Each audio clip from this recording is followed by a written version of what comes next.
자, 우리가 중학교 때 각을 배운 적이 있습니다. 중1 때죠. 그죠? 각을 배웠는데 각을 어떻게 배웠냐면 각이라는 거는 두 개의 반직선, 즉 OX하고 OP로 이루어진 이 부분의 크기인데 약속했습니다. 그건 일반적인 크기가 아니고 이렇게 한 바퀴를 360등분해서 그 한 칸을 1도라고 했다. 그래서 우리가 그 60분법이다 하고 말았죠. 사실은 조금 보완되는 것은 그 말은 맞는데요. 이렇게 해서 이렇게 한 바퀴를 360등분해서 그 하나를 1도라 그랬고요. 1도를 다시 60분의 1 하면은 그죠? 예, 60 그죠? 도 다음에 60분 그죠? 60분 그 다음 걸 또 60등분 하면 60초 이렇게 해서 60분법을 배웠습니다. 기억나십니까? 이런 게 우리 중학교 때 했던 거죠.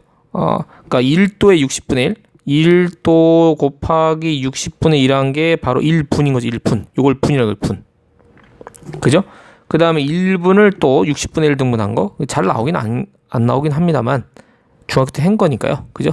그러면 요거가 바로 뭐가 되냐면 바로 1초가 되면 1초. 이거 초라고 했습니다. 그래서 도분초. 이거를 60분법이라. 그래서 60분법인 겁니다. 그냥 360도를 뭐 한 바퀴를 360등분 해가지고 그걸 1도로 해서 그게 60분법이 아니고 이렇게 단위를 계속해서 60분 곱하면은 계속 60분의 1로 나누고 있죠. 그래서 그걸 60분법이라고 합니다. 이거는 중학교 얘기였습니다. 자, 그럼 여기까지 됐고요. 그 다음 반직선 얘기는 이렇게 썼었죠. 시작점이 O고 X면 반직선 OX 그리고 반직선 OP로 이루어지는 요 안의 크기를 바로 각이라고 했는데 이게 고등학교 와서 우리가 일반각이라는 걸 쓰게 되면요. 물론 왜 일반한가에 대해서는 이따가 설명을 다시 우리 같이 얘기 나눠보도록 하고 일단은 약속을 합니다. 각이란 걸 이제 방향을 주는 겁니다. 그러니까 시작하는 반직선. 전에는 중학교 때는 뭐 여기서 이걸 보든 여기서 이걸 보든 똑같은 각으로 왔는데 고등학교는 다른 거예요. 이걸 각을 이렇게 읽든 이렇게 읽으면 다른 거야. 방향이 있습니다. 그래서 뭔가 기준이 있어야겠죠. 그래서 기준되는 점을 바로 뭐라 하냐면 반직선을 요거를 바로 시초선이라고 해요. 시초선. 시초선이란 말은 처음 시작하는 선이죠. 그러니까 우리가 일반각 정의할 때 처음 시작하는 선이 얘다 이겁니다. 그죠? 그 다음에 동경이 바로 OP인데 얘는 이렇게 뜨뜨뜨뜨뜨 움직인다고 하는 거. 그러니까 동경이란 말은 움직이는 선이라는 얘기입니다. OP. 동경 OP가 나타내는 거를 바로 각이라고 하는 거죠. 그러니까 OP. 5점에서 반직선 이 점 P가 점 5를 기준해서 P가 뚜뚜뚜 움직이면 어때? 반직선이 계속 이렇게 움직이면서 올라가겠죠? 그래서 OP를 뭐라 그러냐? 동경이라고 합니다. 동경. 그러면 실제 각은 어떻게 나타내냐? 이 바로 동경이 나타나는 각이 된 거죠. 되겠습니까? 시초선 OX와 동경 OP가 나타내는 각의 크기를 우리가 바로 일반각이라고 합니다. 그래서 방향이 중요한데요. 이게 반시계 방향 이렇게 올라가면 이거는 양의 방향 바로 플러스 방향이 되고요. 그 다음에 반대로 시계 방향이면 여러분이 시계 방향이면 이렇게가 아니고 시초선이에요. 그렇게 되면 안 돼요. 이 시초선 이렇게 됩니다. 알겠어요? 그죠?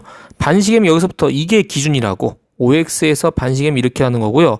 만약 OP가 만약에 음의 각이다. 그러니까 이건 양의 각이면 이렇게 쓰면 돼요. 동경 OP가 나타낸 양의 각하면 저 플러스 방향이고요. 요게 만약 알파라 그러면 요 플러스입니다. 플러스 양의 각이라 그러고 그러니까 반시계 방향으로 가면 우리가 양의 각으로 약속한 겁니다. 이거를 만약에 알파도라고 한다면 이건 양의 각이 되는 거죠. 음의 방향으로 하면 스타트는 어디서 해야 돼? 반직선 OX 스타트에서 시계 방향으로 돌아야 됩니다. 그죠? 이거를 뭐 양의 방향, 음의 방향 이러면 안 됩니다. 시작점 어디? 이쪽이니까. 그럼 어떻게 해야 되냐? 이렇게 해야 돼요. 이렇게 돌아서 여기까지 와야죠. 요게 음의 각이 됩니다. 되겠습니까? 요거는 저렇게 된 게 바로 뭐다? 음의 방향, 시계 방향 음의 각이고 저거는 바로 음의 각인 뭐 더하면 얼마가 돼 있어요? 반대 방향이니까 마이너스 360도에다가 알파도를 더하면 되겠죠. 한 바퀴니까. 그죠? 요렇게 되는 겁니다. 이게 바로 일반각입니다. 따라서 시계 바늘의 반대 방향이면 양의 각. 그죠? 그 다음 시계 바늘 방향으로 가면 음의 각으로 보시면 되겠습니다. 되겠습니까? 자, 그럼 예를 들어서 지금 예를 들어서 뭐 이런 거요. 780도 같은 거. 예를 들어서 780도는 일반각으로 쓰면 어떻게 되냐? 720도에다가 몇 도예요? 60도잖아. 그죠? 여러분이 그러면 각으로 그리라 그러면 그죠? 60도 그리면 되는 거예요. 60도. 그죠? 60도인데 무슨 방향? 반시계 방향. 그럼 여러분 시초선 그려서요. OX고 OY를 이걸 60도. 요게 Y면 여러분이 이거를 요렇게 60도로 잡고 실제 그림은 몇 바퀴 돌아야 돼? 2바퀴 돌아야죠. 그러니까 한 바퀴, 2바퀴 돌고 요렇게 쓰고 여기를 780도라고 써야 되는 거죠. 동경 위치가 이렇게 되는 겁니다. 납득 되셨습니까? 만약에 마이너스 100도다 그러면 마이너스 100도라면 여러분 반드시 여러분 기준 나름이야. 요 반직선이 요게 OX다. 그러면 동경이죠. 그러면은 시계 방향 가는 건 마이너스 100도니까 그러면 90도 넘어가겠죠. 뭐 이렇게 가서 이렇게 그려지고 요게 이제 마이너스 100도인 거죠. 그죠? 동경이 이렇게 되겠습니다. Y로 할까요? Y. 아까 했으니까 Y. 그러면 요게 뭐다? 요게 마이너스 100도 되면 되겠습니다. 어떻습니까? 하실 수 있겠죠. 그죠? 예. 그러니까 여러분 그림 그릴 때는 시초선 정해놓고 시계 방향, 방시 방향 따라 플러스 마이너스 해주면 되겠습니다. 됐습니까? 자, 이처럼 우리가 그러니까 저기 나온 것처럼 우리가 일반적인 각, 그죠? 우리가 저기 이제까지 배웠습니다만 각 X, 그 다음 O, 그 다음 P, 그죠? 시초선이 OX고 동경이 OP였습니다. 그죠? 그래서 XOP의 크기는 어떻게 나타내느냐? 예를 들어서 우리가 그림상 이렇게 됐다고 생각합시다. 반직선 OX고 반직선 OY다 그러면 요게 알파도처럼 보인다. 그럼 이거는 실제 우리가 육안으로 보이는 게 알파도 실제 알파도가 아니라는 거지. 왜냐? 저게 알파도라면 예를 들어서 우리가 실제 숫자로 보고 한번 얘기해 볼까요? 이게 반직선이 있어요. 이렇게.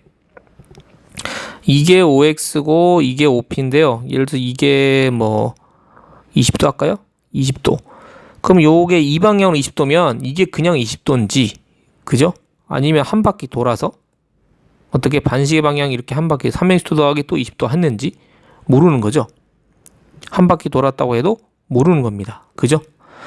그러면 또 한 바퀴만 돌 수 있습니까? 2바퀴 돌아도 되겠죠? 이래도 되는 거죠. 그럼 이거는 뭐야?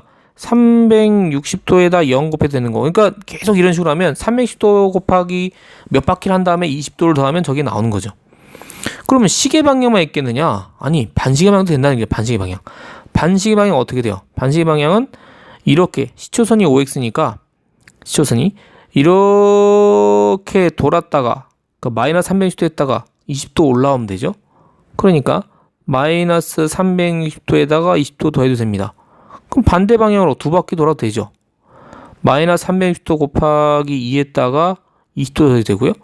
쭉 하면 되니까 360도에다가 음의 정수를 곱하는 꼴과 똑같습니다. 그럼 가만 보니까 이 20도라는 거 시초선 OX와 동경 OP 나타내는 이 각 20도라는 것은 일반각으로 생각하면요 굉장히 종류가 많아요. 그냥 20도일 수도 있고 한 바퀴 그죠? 시계 방향으로 한 바퀴 돌아서 20도일 수도 있고 반시계 방향으로 한 바퀴 돈 다음에 20도 왔을 수도 있고 그죠? 그러면 360도에 뭘 곱하면 돼? 여기는 자연수 여기는 음의 정수 이걸 넣어버리면 되니까 음의 정수 몇 바퀴니까 음의 정수 그죠? 그러니까 360도는 똑같고 우리가 도는 방향을 정수 생각하면 되겠죠? 그거를 반시계로 돌면 양의 정수 생각하면 되고 그죠? 자연수 그 다음에 시계 방향 돌면 음의 정수 생각하면 되는 거 아닙니까? 그리고 마지막에 20도만 해주면 되는 거죠. 그러니까 양의 정수로 돌든 음의 정수 돌든 간에 결국 OX로 오는 것이고 동경이 그 다음 마지막만 20도 넣어주면 되는 거 아닙니까?